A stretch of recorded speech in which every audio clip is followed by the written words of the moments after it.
আসসালামু আলাইকুম। আমি ডক্টর জেডিউ Humaira, plastic reconstructive breast surgeon.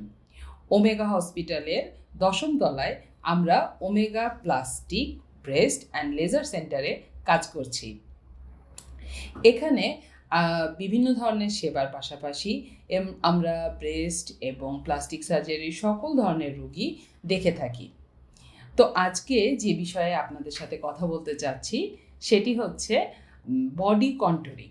সাধারণত আমাদের দেশে মেয়েদের যখন বাচ্চা হয়ে যায়, বাচ্চা হওয়ার পরে শরীরের অবয়বে একটা উল্লেখযোগ্য পরিবর্তন আসে। অনেক ক্ষেত্রেই স্তনটা ঝুলে পড়ে, তারপরে তলপেটের চর্বিগুলো খুব বেশি স্থূল হয়ে যায়। দেখা যায় যে আমরা অনেক ডায়েটিং করার পরেও সেই পুরানো শরীরের অবয়বে আর ফেরত যেতে পারি না। ফলে মেয়েদের দেখা যায় পারিবারিক জীবনেও একটা হীনমন্যতা আসে, আবার কর্মক্ষেত্রেও আত্মবিশ্বাসের অভাব দেখা যায়। তো এই সমস্যাটাকে সামনে রেখে দেখা যায় যে প্লাস্টিক সার্জারিতে আমাদের বেশ চমৎকার কিছু সার্জারি আছে, যেগুলোর মাধ্যমে রোগীরা খুব উপকৃত হয়ে থাকেন এবং তার পুনরায় আত্মবিশ্বাস ফিরে পেতে সাহায্য করে। চলুন এই ব্যাপারে আরেকটু বিস্তারিত বলি। এই ধরনের সমস্যার জন্য সাধারণত পেটের যে সমস্যাটা হয় সেটা হচ্ছে পেট অনেক ক্ষেত্রে স্থূলকায় হয়ে যায়। অনেক ক্ষেত্রে আমাদের পেটের যে মাংসপেশি, যেটাকে রেকটাস অ্যাবডোমিনিস মাসেল বলা হয়ে থাকে, ওটা ঢিলা হয়ে যায়। অনেকে ভুলবশত মনে করেন যে তার বেশ বড় একটা হার্নিয়া তৈরি হয়েছে, কিন্তু এটাকে বলা হয়ে থাকে রেকটাল ডাইভারিফিকেশন। তো রেকটাল ডাইভারিফিকেশন সাথে একটা স্থূল অ্যাবডোমেন বা পেট এবং সাথে ঝুলন্ত চর্বি, মেয়েরা খুবই মন খারাপ করে ফেলে।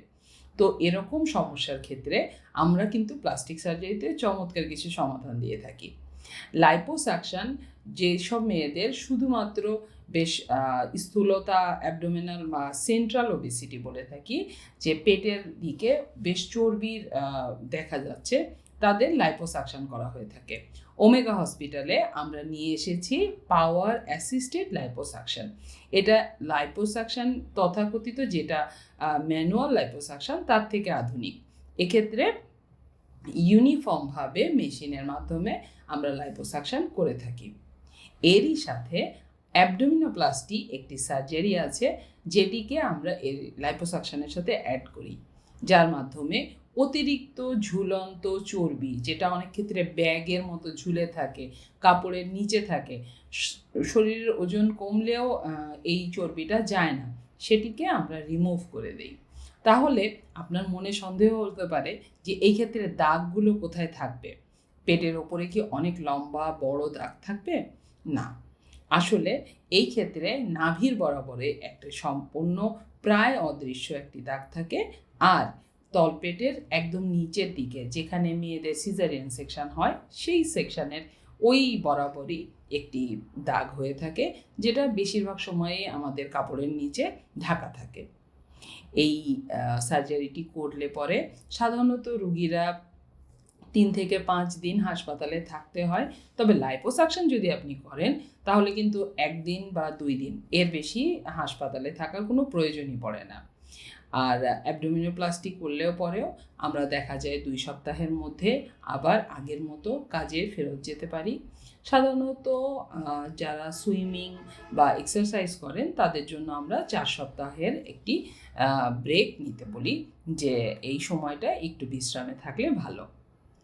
ডায়াবেটিক বা অন্যান্য যেসব কোমরবিডিটি আছে সেইসব রোগীদের ক্ষেত্রে আমরা একটু বিশেষ সচেতনতার সাথে এই সার্জারিটা করে থাকি। তবে যেসব মেয়েদের শারীরিক এই স্থূলতা দেখা যায় তাদের জন্য এটি একটি চমৎকার সার্জারি, আমি বলবো লাইফ চেঞ্জিং সার্জারি, যেটা কিনা ওমেগা হসপিটালে আমরা এই সেবাটা দিয়ে আসছি। তো আপনারা আশা করি এরকম স্বাস্থ্য বিষয়ে বিভিন্ন ধরনের তথ্য আমাদের ওমেগা হসপিটালের পেজে পাবেন এবং আমাদের Omega plastic breast and laser center এইখান থেকে সার্বিক সেবাগুলো গ্রহণ করে থাকবেন। ভালো থাকবেন, সুস্থ থাকবেন।